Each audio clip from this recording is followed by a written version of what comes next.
I have a master's degree in film and media, and today I'm going to channel those 4 years of higher education and tens of thousands of pounds worth of debt into analysing the Minecraft movie. This film lacks character development, narrative depth, and compelling emotional arcs. Basically all the fundamentals of what makes a good film. And yet it presents one of the most accurate depictions of the player experience ever put to screen. The depth of understanding this film demonstrates in regards to the culture and practices of the Minecraft player base is truly incredible. The history of video game adaptation is certainly diverse in terms of quality and audience reception. At the lower end of the spectrum, you've got entries like Borderlands, Assassin's Creed, the 1993 Super Mario Bros. Film, and these duds are contrasted by the likes of Fallout and The Last of Us. But one thing these adaptations all have in common is the perspective from which each story is told. Their narratives are immersed within the game world, relaying the player experience through cinematic codes that reproduce the aesthetics and logic of gameplay from the perspective of the game's characters. The Minecraft movie does the opposite. It prioritizes player perspective over cinematic perspective. There's a distinction drawn between the game world and the real world, and this creates a kind of meta-narrative where the main characters exist as external entities who are exploring and influencing this alternate universe. Of course, this trapped in a video game meta take on player experience isn't exclusive to the Minecraft movie. We've seen it in the Jumanji reboot, Free Guy, and the masterpiece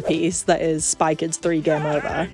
But these films are reproducing a more generalised version of what it would be like to inhabit a game world, with some more genre-specific tropes sprinkled in. The player experience depicted in the Minecraft movie is naturally hyper-specific to the experience of playing Minecraft. The first 5 minutes of the film are essentially a speedrun of everyone's first time playing survival mode. You start out cowering in a dirt box every time it turns nighttime, and slowly, as you begin to expand your knowledge of the game world and the resources within it, you gain confidence and start doing things like building houses out of pink wool or taming a furry companion. Eventually, you'll plateau. Equipped with a full set of enchanted diamond armor and your flame infinity bow, the game's monsters become fodder for your XP farm rather than an actual threat. And it's at this point that Minecraft's creative potential can be fully realized. You've survived and now it's time to thrive. And whether that means spending hours building elaborate decorative structures or amassing an army of rainbow sheep, the overworld's your oyster. Okay, I made myself cringe a bit with that one. In one of the few peer-reviewed articles I managed to find on the Minecraft movie, John Sanders notes that this initial journey we see Steve embark on mirrors the player experience from the early days of Minecraft. Before there was this kind of base understanding about the game's mechanics that most young people have now, as a result of Minecraft being so culturally pervasive. And crucially, before multiplayer, back when Minecraft was a solely solo experience. In line with this, Steve experiences that note of melancholy that comes from not being able to share this experience with anyone else, which may have motivated his decision to return to the real world at the end of the film. Sanders goes on to point out that the arrival of the rest of the film's protagonists is analogous to the arrival of that multiplayer experience, which certainly tracks considering Steve gives off more than a hint of server owner energy. I think this idea can be taken further though when looking at the character Henry. Henry gets to grips with the mechanics and logics of this new world faster than anyone, even Steve. His first build is this wooden fortress, which kind of puts Steve's mud hut to shame. The explanation given for this aptitude is that it's a result of Henry's knack for inventing and his ability to think more laterally. And yes, absolutely. However, it can also be interpreted as game sense, the almost subconscious knowledge we accumulate by playing video games, the knowledge that allows us to intuitively determine how certain game mechanics will function, and in turn, how we can use them to our advantage. I might be making some assumptions since Henry's never explicitly shown as being a gamer, but I think presuming that a nerdy teenage boy has some knowledge or experience of playing video games is a pretty safe bet. So in this line of thinking, Henry represents the newer generation of Minecraft players, who, like I mentioned, are predisposed to understanding the game's logics due to its pop culture dominance. The film takes this even further as Henry starts crafting his own inventions. He's modifying the game. In an interview, director Jared Hess confirms this by saying anybody who's played Minecraft for a while has usually installed some sort of resource pack or mod, or changed it in some way for themselves. And that's what Henry is doing. The Minecraft modding community is intrinsic to the game's identity. It's a place full of insanely creative and talented people who produce everything from wonderfully detailed alternate dimensions to PC frying 4K textures, right down to simple server utility plugins. And I don't think it's a stretch to say that Minecraft wouldn't have become so popular without this wealth of additional content that keeps the game interesting and also helps to establish a community. Therefore, it's really nice to see the Minecraft movie acknowledge acknowledge this part of the game's cultural DNA, and it fits well with Henry as a character representing the more modern Minecraft player. This point about modding segues nicely into the next thing I want to discuss: co-creative and participatory practices. The term participatory culture was first coined by American media scholar Henry Jenkins in his 1992 book Textual Poachers. Here, Jenkins proposed that advances in mass media communication, the internet, had allowed for audiences to shift from passive consumers to active prosumers. Essentially, some audience members wanted more from pieces of media than what the producers of that content provided, and so they created their own narratives, whether that be in the form of fan fiction or forums dedicated to speculation and alternate readings, or even just a simple meme. Jenkins' work originally focused on fandom around television shows, but his theory has been built on a million times over at this point, and applied to a range of digital communities and fan practices. This, of course, has included video games, and Minecraft is pretty much the gold standard when it comes to analysing this participatory culture. The community of fandom surrounding Minecraft also acts as a prime example for an evolved kind of participatory practice, that being co-creativity. Participatory culture primarily involves creating new narratives that are external to the source text, whereas co-creativity involves creating new narratives in cooperation with the source. Co-creative practices are by no means exclusive to video game communities, but unlike with more traditional media such as film and television, there's very little barrier between the consumer and the product here. Video games are intended to be interacted with directly, and generally work to involve their audience within the narrative. Modding is one of the most apparent instances of co-creativity. Players expand on the source text by implementing their own additions into the game world. When it comes to Minecraft, the potential for co-creative practices is virtually infinite due to the game being a sandbox, a space that inherently welcomes creative expression and exploration. Pretty much all of the Minecraft content on platforms like YouTube and Twitch can be considered co-creative products. All the machinimas and Let's Plays and SMP servers and parody music videos, they all employ Minecraft as a source text within which these alternative narratives are then built. So much of what makes Minecraft what it is exists externally to the game, in the community and culture surrounding it. And this is something that the Minecraft movie seems to really understand. This movie was made to be memed. It was made to engage with the participatory culture that's so prevalent within the game's player base. It's why the film features things like Chicken Jockey and Herobrine and a nod to a beloved creator who passed away.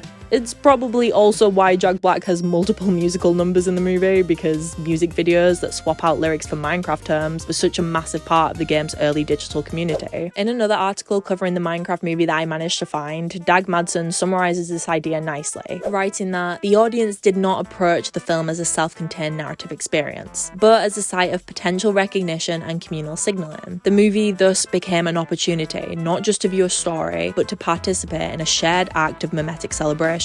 In other words, the Minecraft movie actively worked to engage with parts of the Minecraft player experience, beyond that of simply playing the game, and the number of Chicken Jockey aftermath videos alone proves that it managed to do exactly that. There are a litany of valid critiques you can make about this film, but it having misunderstood its audience is certainly not one of them. The last point I want to make in this analysis is actually a correction, because throughout this video I've been referring to the Minecraft movie, mainly because that rolls off the tongue better. But this isn't the Minecraft movie, it's a Minecraft movie. And the reason I bring this up is because I think it speaks to the movie's narrative intention as well as to the design ethos behind the game. This film can't be the Minecraft movie because there's no singular Minecraft story. The game is a sandbox. It possesses no inherent overarching narrative. Any stories told within the world are entirely player driven, and dear lord have there been a lot of stories told in this space. Minecraft is intended as a springboard for unbridled creativity, world building and storytelling.